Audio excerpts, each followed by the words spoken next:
कभी आपको लगा है कि रोजमर्रा की जिंदगी के कोलाहल, भागदौड़ और अंतहीन परेशानियों ने आपके दिलो दिमाग को इतना घेर लिया है कि सुकून का एक पल भी दूर दूर तक नजर नहीं आता?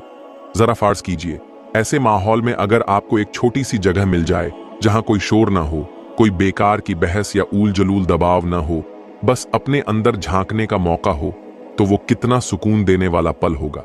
इस्लाम हमें बताता है कि तन्हाई के लम्हे अल्लाह की याद और खुद को समझने के लिए बेइंतहा अहमियत रखते हैं। पैगंबर मोहम्मद सल्लल्लाहु अलैहि वसल्लम ने यहां तक फरमाया कि जो शख्स खुद को बुराई से दूर रखता है और अकेले रहना पसंद करता है, वह दरअसल सबसे बेहतर शख्सियत रखता है।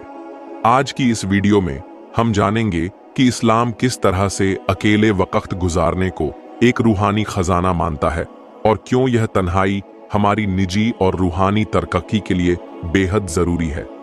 हम अक्सर सोचते हैं कि अकेले हो जाना कहीं दुख, उदासी या कमजोरी की निशानी तो नहीं। असल में आधुनिक दौर में हम लगातार किसी न किसी से घिरे रहते हैं। सोशल मीडिया, फोन कॉल, दोस्तों या रिश्तेदारों की चहल पहल। लेकिन क्या आपने कभी सोचा है कि इतनी ज्यादा कनेक्टिविटी के बावजूद भी बहुत से लोग अंदर से खालीपन महसूस करते हैं? इसकी वजह है कि कभी कभी भीतर झांकने का वक्त हमें ही नहीं मिलता। इसी भीड़ भाड़ में गुम होकर हम अपनी असल पहचान और रूहानी जरूरतों से दूर हो जाते हैं। इस्लाम में तन्हाई के पल अल्लाह से कनेक्ट होने का एक बेहतरीन मौका समझे गए हैं। ऐसा वक्त जब इंसान संसार के शोर से किनारा कर सके और अपने रब से दिल की बात कर सके। आज हम 7 ऐसे सबकों की बात करेंगे जो अकेलापन या तन्हाई की अहमियत को बयान करते हैं। ये सबक न सिर्फ आपका नजरिया बदल देंगे, बल्कि आपको यह समझने में मदद करेंगे कि तन्हाई क्यों एक रहमत हो सकती है। नंबर 1, तन्हाई अपनाना। बेवकूफाना सोहबत से बेहतर इस्लाम हमें समझाता है कि अपने दोस्तों या सोहबत का चुनाव बहुत सोच समझ कर करना चाहिए। पैगंबर मोहम्मद सल्लल्लाहु अलैहि वसल्लम ने फरमाया, अच्छे दोस्त और बुरे दोस्त की मिसाल कस्तूरी बेचने वाले और लोहार की भट्टी जैसी है। अच्छे दोस्त के पास बैठेंगे तो आपके किरदार में खुशबू और भलाई आएगी। बुरे दोस्त के साथ रहेंगे तो नुकसान और बुरी आदतों का धुआं आपके दिलो दिमाग को गंदा कर देगा। अब सवाल यह है कि अगर हमें अच्छी सोहबत न मिले तो क्या करें? इस्लाम यही कहता है कि ऐसी बेवकूफाना या नुकसानदेह संगत से तन्हाई बेहतर है। जब हम जबरदस्ती किसी गलत या फिजुल महफिल में शामिल होते हैं तो हमारे विचार, हमारा ईमान और हमारा नेचर पर नकारात्मक असर पड़ता है। इंसान की फितरत है कि वह माहौल से जल्दी प्रभावित हो जाता है, लेकिन तन्हाई में रहने से हम इन गलत असरात से महफूज रहते हैं। तन्हाई हमें मौका देती है हर दिन की बेमानी चर्चा से बचकर अल्लाह को याद करने का, दुआ करने का या बस खुद से बात करने का। इसमें हम अपने दिल का जायजा ले सकते हैं, देख सकते हैं कि कहीं हम बुरी आदतों में तो नहीं फंस रहे, कहीं हमारे विचार नकारात्मक तो नहीं हो रहे। इस तरह तन्हाई हमें अपने ईमान के साथ सच्चा बने रहने में मदद करती है। याद रखिए, तन्हाई का मतलब हमेशा लोगों से कटे रहना नहीं है, बल्कि यह चुनना कि कब हमें लोगों के साथ रहना चाहिए और कब हमें अकेले वक्त गुजारना चाहिए। बेवकूफाना सोहबत की तुलना में तन्हाई कई गुना बेहतर है, क्योंकि हम अपने दिलों की सफाई कर पाते हैं, विचारों को संवार पाते हैं और रूहानी ताकत हासिल कर पाते हैं। इस्लामिक शिक्षाएं स्पष्ट रूप से बताती हैं कि इंसान की कामयाबी में उसकी संगत का बड़ा हाथ होता है। अगर संगत सही नहीं है तो तन्हाई ही बेहतर है। नंबर 2, अकेले वक्त में ही खुद को बेहतर जान पाएंगे। कुरान में अल्लाह पाक फरमाते हैं कि जमीन पर और तुम्हारे अपने अंदर भी कई निशानियां हैं, तो क्या तुम गौर नहीं करते? इसका मकसद हमें अपनी तरफ मोड़ना है कि हम सिर्फ बाहरी दुनिया की नहीं, अपने अंदर की दुनिया की भी खोज करें। लेकिन यह भीतर की खोज कब होगी? जब हमारे पास थोड़ा ठहरने और सोचने का वक्त होगा। आज की तेज रफ्तार जिंदगी में यह वक्त हमें तभी मिलेगा जब हम तन्हाई को अपनाएंगे। तन्हाई में हम अपने अमल और इरादों की जांच कर सकते हैं। क्या हमने आज कोई नेक काम किया, कोई गलत काम तो नहीं किया? किन आदतों पर हमें काम करना चाहिए? किस तरह की सोच हमारी जिंदगी में खुशी और सुकून ला रही है और कौन सी सोच हमें उलझा रही है? ये सारे सवाल भीड़ या शोरगुल में अपनी आवाज खो देते हैं, लेकिन अकेलेपन में हम उन पर गंभीरता से फिक्र कर सकते हैं। यही वजह है कि तन्हाई हमें आत्म जागरूकता, सेल्फ अवेयरनेस की ओर ले जाती है। जब इंसान तन्हा रहता है तो उसे पता चलता है कि असल में उसकी प्राथमिकताएं क्या हैं। शायद हमें महसूस हो कि कई ऐसे काम हैं जो हम सिर्फ दिखावे के लिए कर रहे थे, या यह समझ आए कि हमारी किसी आदत से हमें खुद भी तकलीफ हो रही है। जब हम खुद को समझने लगते हैं तब अपनी जिंदगी को दुरुस्त रास्ते पर ले जाना आसान हो जाता है। अपनी कमजोरियां समझना और उन्हें दूर करने की कोशिश करना, यही हमारे लिए असली बेहतरी की शुरुआत है। नंबर 3, तन्हाई से डरे नहीं। यह एक इम्तिहान भी है और तोहफा भी। अकेलापन कई बार भारी महसूस हो सकता है। हमें लगता है कि हम इस हालत में कहीं गलत फैसले तो नहीं ले लेंगे या डिप्रेशन का शिकार तो नहीं हो जाएंगे। लेकिन इस्लाम हमें बताता है कि तन्हाई दरअसल एक इम्तिहान भी है और एक तोहफा भी। पैगंबर यूसुफ अलैहिस्सलाम एक लंबा समय कैद में रहे, अकेले, परिवार से दूर, बेगुनाह होते हुए भी सजा काटते हुए। लेकिन इसी तन्हाई ने उन्हें मजबूती दी, उनका ईमान और पुख्ता हुआ और आखिरकार अल्लाह ने उन्हें बहुत बुलंद मुकाम अता किया। इस किस्से से हमें 2 अहम बातें सीखने को मिलती हैं।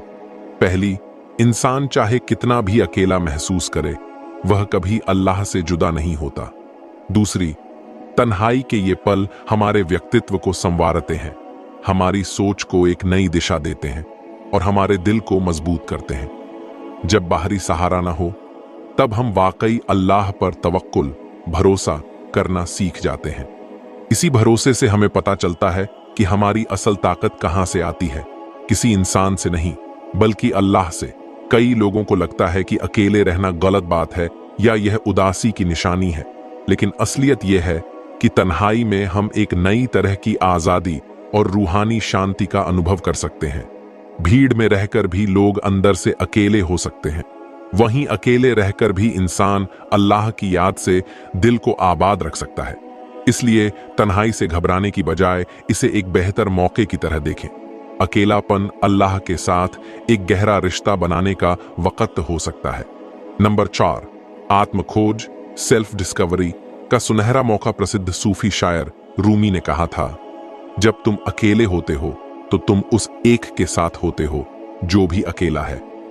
उनकी यह पंक्ति तन्हाई की बेशकीमती अहमियत को दर्शाती है। जब हम अपने रोजाना के मशगलों से दूर होते हैं तब हम अपने अंदर झांककर उन चीजों का पता लगा सकते हैं जिनकी ओर हमारी असली रुचि है। हमारे जुनून क्या हैं, हम किस मकसद के साथ जी रहे हैं और हमारा दिल किन बातों पर सबसे ज्यादा सुकून महसूस करता है। भीड़ में अक्सर हम दिखावे या समाजी दबाव में बह जाते हैं। हम वो काम करने लगते हैं जिनसे दूसरों की वाहवाही मिल जाए या जिनसे हमें अस्थाई तारीफ मिल जाए। लेकिन तन्हाई में हमें अपने अंदर की आवाज साफ सुनाई देती है, वो आवाज जो बताती है कि हमारी असल खुशी कहाँ है। यही आवाज हमें अपने ईमान को टटोलने, अपनी जिम्मेदारियों पर विचार करने और अल्लाह की रजा, खुशी हासिल करने के तरीके ढूंढने में मदद करती है। तन्हाई में यह मुमकिन है कि हम अपनी गलतियों से रूबरू हों जो शायद भीड़ में नजरअंदाज हो जाती थीं, लेकिन यही मुकाबला हमें संवारता है। आत्मखोज का मतलब है कि हम अपनी अच्छाइयों के साथ साथ कमजोरियों को भी स्वीकार करें। जब हम समझ जाते हैं कि किस पहलू में हमें सुधार की जरूरत है, तब आगे बढ़ना आसान हो जाता है। इसी वजह से इस्लाम में तन्हाई को एक सीखने की घड़ी माना गया है, एक ऐसा वक्त जो हमारी अंदरूनी बेहतरी के लिए अनमोल तोहफा है। नंबर 5, अपने अनोखे वजूद, इंडिविजुअलिटी की कीमत समझें। इस्लाम के मुताबिक हर इंसान को अल्लाह ने एक खास मिशन, खास काबिलियतों और अलग अलग परिस्थितियों के साथ बनाया है। कुरान में कहा गया है कि क़यामत के दिन हर इंसान अकेला अपने रब के सामने खड़ा होगा और अपने आमाल का जवाब देगा। इसका मतलब है कि आपकी जवाबदेही किसी और पर नहीं डाली जा सकती। आपकी जिम्मेदारी आपकी अपनी है। जब हम तन्हाई में रहते हैं तो हमें इस बात का एहसास होता है कि हम दुनिया की भीड़ में एक मामूली सा हिस्सा नहीं हैं, बल्कि हमारी अपनी अहमियत है। हमारे विचार, हमारी भावनाएं और हमारे कर्म हमारी पहचान बनाते हैं। हम केवल दूसरों की नकल करके अपनी आखिरत नहीं संवार सकते। हमें यह देखना होगा कि हमारी असली मंजिल क्या है, अल्लाह ने हमें किन हुनरों से नवाजा है और हम उन हुनरों को अल्लाह की राह में कैसे लगा सकते हैं। इतना ही नहीं, तन्हाई हमें उस मानसिक बोझ से भी आजाद करती है जो सामाजिक दबाव के कारण हमारे ऊपर आ जाता है। लोग क्या कहेंगे, कौन हमारी तारीफ करेगा, कौन हमारी मजम्मत करेगा।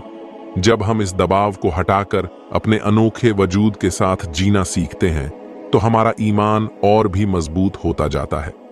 हम अपनी अच्छाइयों को और निखारते हैं, कमजोरियों पर काम करते हैं और इस तरह एक मुकम्मल इंसान बनने की राह पर बढ़ते हैं। नंबर 6, दुनिया से थोड़ा कटकर आखिरत पर ध्यान। दुनिया से डिटैच होना इस्लाम में दुनिया को फानी, नाशवान बताया गया है, ऐसी जगह जो आखिरकार मिट जाने वाली है। कुरान में बार बार समझाया गया है कि यह दुनिया बस खेल तमाशा, दिखावा और चकाचौंध है जो इंसान को आखिरत की असल तैयारियों से भटका सकती है। तन्हाई हमें यही मौका देती है कि हम सोचें, क्या हम सिर्फ दुनियावी दौलत, शोहरत और आराम के पीछे भाग रहे हैं या हम अपनी आखिरत के लिए भी कुछ जमा कर रहे हैं। पैगंबर मोहम्मद सल्लल्लाहु अलैहि वसल्लम की जिंदगी में यह पहलू बहुत साफ दिखता है। वह अक्सर गार ए हिरा की गुफा में तन्हा जाया करते थे, जहां उन्हें दुनिया की भाग दौड़ से दूर अल्लाह से मुखातिब होने का मौका मिलता था। वहीं पर उन्हें पहली वही, प्रकाशना, रहस्योद्घाटन हासिल हुई। यह हमें सिखाता है कि जब हम अल्लाह से जुड़ना चाहते हैं तो तन्हाई में जाना कितना फायदेमंद हो सकता है। दुनिया के शोर ओ गुल से अलग होकर हम अपने ईमान की जड़ें गहरी कर सकते हैं, अल्लाह की आयतों पर गौर कर सकते हैं और अपनी आखिरत की तैयारी कर सकते हैं। दुनियावी चीजों से डिटैच होने का मतलब यह नहीं है कि हम दुनिया में रहना ही छोड़ दें। इसका मतलब है दुनिया में रहते हुए भी दिल से उसमें खो न जाना। तन्हाई के ये पल एक तरह से रियलिटी चेक होते हैं, जहां हम अपने भीतर झांक कर देखते हैं कि क्या हम दुनिया को ही सब कुछ मान बैठे हैं या हमें आखिरत का भी ख्याल है। ऐसे लम्हों में हम शुक्रगुजार बनना सीखते हैं। जो भी अल्लाह ने दिया है उसी में खुश रहना और दुनिया की किसी भी चीज को अपना इकलौता मकसद न बना लेना। यही समझ आखिर में दिल को सुकून देती है। नंबर 7, अल्लाह से रिश्ता गहराना। सबसे अहम बात यह है कि तन्हाई अल्लाह से जुड़ने का बेहतरीन मौका देती है। जब इंसान अकेला होता है तब उसके पास दिखावे का कोई मौका नहीं रहता। उस वक़्त अगर वह नमाज पढ़ता है, दुआ करता है या तिलावत कुरान करता है तो वह सिर्फ अल्लाह के लिए करता है, न कि किसी इंसान की वाहवाही पाने के लिए। इसी इखलास, निष्ठा से हमारा दिल नूरानी, प्रकाशमय हो जाता है। पैगंबर मोहम्मद सल्लल्लाहु अलैहि वसल्लम खास तौर पर रात के सुकून भरे वक्त में तहज्जुद की नमाज अदा किया करते थे।